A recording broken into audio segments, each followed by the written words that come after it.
Good morning, everyone. In this week's Torah portion, Jacob is on his deathbed, and he says to his children, gather around, and I will tell you what will occur in the end of days.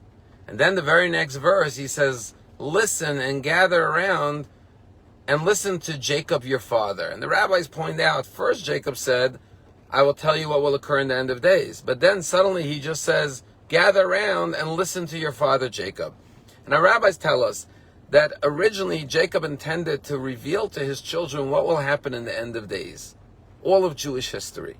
But then the divine presence departed from him, and he understood that this was a sign that he wasn't meant to tell his children what will occur in the end of days. And therefore he just says, gather around and listen to your father Jacob, and he proceeds to bless each and every one of his children.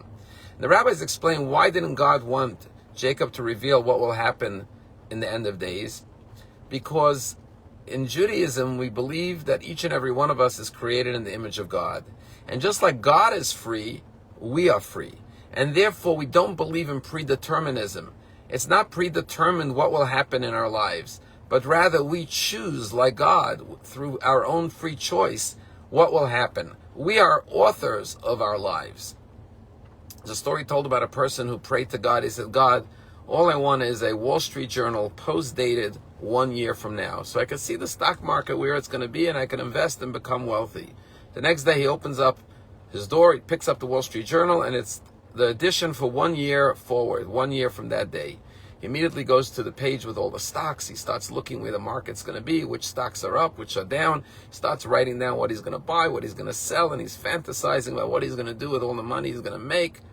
And then after he has this whole list and he's ready to call his broker to start making trades, he turns the next page in the Wall Street Journal and he sees the obituary page. And there on the obituary page is his picture and his obituary. And he says, forget about the stocks and the trades and the houses and the boats and the planes and the cars that I was going to buy. Let me just spend my last year with my family, doing good deeds, doing things that matter. And the point is that the only thing that's predetermined in life is the fact that we have a limited amount of time. Before we were born, we were objects. After we pass away, we're objects. But while we're here, we are subjects, and we author and choose our own path, our own destiny. And therefore, Jacob did not reveal it to his children, because that's the free will of each and every person. Indeed, when God comes to Moses at the burning bush, God says to Moses, go tell the Jewish people the time of your freedom has arrived. And Moshe says, what should I tell them? What's your name? When they ask me, who sent you?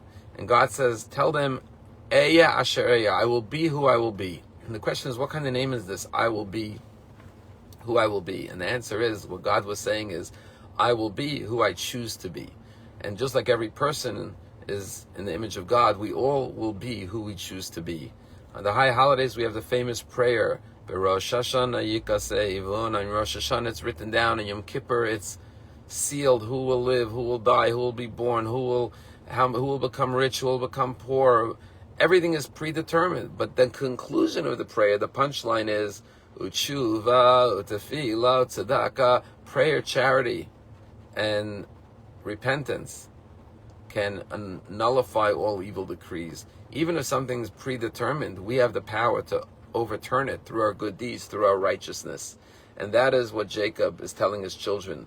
Take the blessings you have and choose a path through your free will, and write your destiny, write your fate, write your story of your life, and write a life of blessings.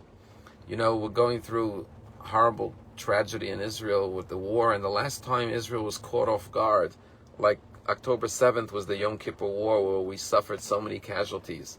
And there's a story that Rabbi Israel Me'alau, famous chief rabbi of Israel, who was a Holocaust survivor, came to Brooklyn and met with Lubavitcher Rebbe during the war.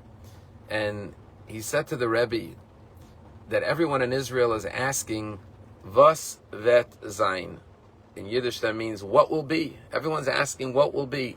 Similar to today, everyone's asking what will be, what's going to happen, what's going to be. The Rebbe looked at Rabbi Lau and said, a Jew doesn't ask the question, what will be, was wird sein? A Jew asks, was wird men tun? What will we do? What the Rebbe was saying is, what will be is based on what we will do. The question for all of us now is not what will be. What will be means it's out of our control. Was wird man tun? What will we do? What will each and every one of us do to help Israel win and become strong again? That's in our hands. And that's the blessing, the empowerment that Jacob gave his children. Have a wonderful day.